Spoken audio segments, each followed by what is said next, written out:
propre. Encore beaucoup de questions après hier. Le drame à Mirepoix-sur-Tarn, au nord de Toulouse. 2 morts dans l'effondrement d'un pont au-dessus du Tarn. Le corps du chauffeur d'un poids lourd a été repêché tard hier soir.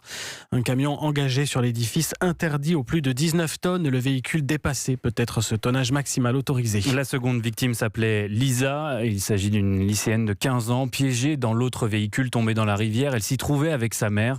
Cette dernière qui a pu être secourue par des habitants. Parmi eux, Céline. Elle habite tout près du pont et était parmi les premières personnes sur place au moment du drame. Écoutez. Vers 8h du matin, donc on a entendu un gros bruit. J'ai ouvert la fenêtre, j'ai vu des vagues géantes comme ça au niveau des fils électriques et j'ai vu que le pont s'était complètement effondré. Et il y avait les débris qui passaient dans l'eau, des débris quoi, plein de débris. Et en ouvrant une lucarne, on a entendu un cri quoi d'une dame.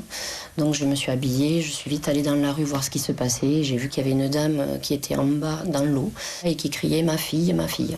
Elle était juste en bas des berges, quoi. Elle s'accrochait tant bien que mal. Elle avait froid, elle tétanisait certainement, puisqu'elle nous disait je vais m'évanouir. Et on lui disait non, on est là, tenez bon. Avec des gens, on lui parlait, on lui disait tout simplement ne vous inquiétez pas, les secours vont arriver. Il y a une infirmière qui est arrivée, qui rentrait de sa garde de nuit et qui donc a voulu aider, a dit attendez, moi je vais descendre. Des messieurs qui essayaient de voir par les côtés des berges s'il y avait des accès, mais c'était impossible. C'est très raide à ce niveau-là.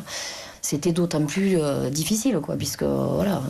On pouvait rien faire de plus à part lui parler, quoi. Elle appelait à l'aide? Même pas, elle pensait à sa fille. Elle disait même pas à l'aide, elle disait ma fille, ma fille. Le choc, quoi, de savoir sa fille dans la voiture. Voilà, et tant bien que mal, elle s'est accrochée, cette pauvre dame. Et après, tout s'est passé très vite. Il y a eu du monde très vite, des voitures partout, des policiers, des pompiers, le SAMU. Enfin, ils ont eu du mal à l'extraire du Tarn, puisque c'était un accès très difficile. L'infirmière et l'autre dame ont réussi à l'atteindre et à lui mettre une grosse couette dessus. En tout cas, il y a eu un élan de solidarité de suite, avec les jeunes du village et tout, avant que vraiment les secours arrivent. On a essayé tant bien que mal avec nos moyens, nos petits moyens, on va dire, d'essayer de faire quelque chose, de rassurer un peu. Voilà, on n'avait pas grand-chose sous la main, mais bon, voilà. Je ne sais pas comment va cette dame, j'aimerais bien savoir. Mais j'espère bien, la pauvre, malgré le décès de sa petite fille. Bon, voilà, l'horreur, quoi. Le témoignage de Céline, une habitante qui a aidé à sauver la vie d'une victime de l'effondrement du pont. Elle était au micro de Théo Manval.